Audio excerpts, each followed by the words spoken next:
Good morning. It's September 12, 2024. We're critiquing the news, and the article at hand is from Australian Prime Minister Anthony Albanese in the Cairns Post. It's titled, "Blocking Social Media to the Kids Will Save Us All." As we've come to expect with extreme leftists, Anthony Albanese's op-ed on children's access to social media sounds reasonable on the surface, but conceals a much darker agenda.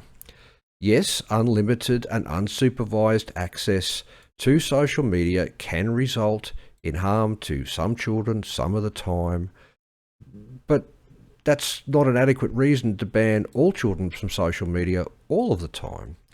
What that does is condition children to accept that Big Brother government knows what's best for them, and that other illogical extreme left themes such as words of violence have some basis in truth.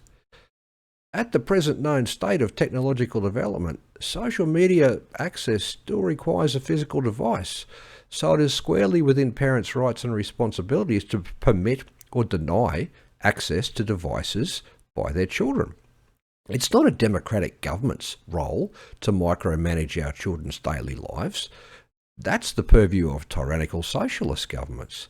Instead of helping parents understand why they might need to reconsider or better manage their children's access to devices, Labor will inevitably introduce laws requiring digital ID and facial recognition software to access social media platforms, as have already been introduced in communist China. The children and social media are, of course, the thin edge of the globalist diabolical wedge. It will extend to everyone else, one salami slice at a time. The endgame of that draconian agenda is 24-hour tracking and geofencing of every Australian, a CCP-style social credit score, and the end of freedom for your safety and for the environment.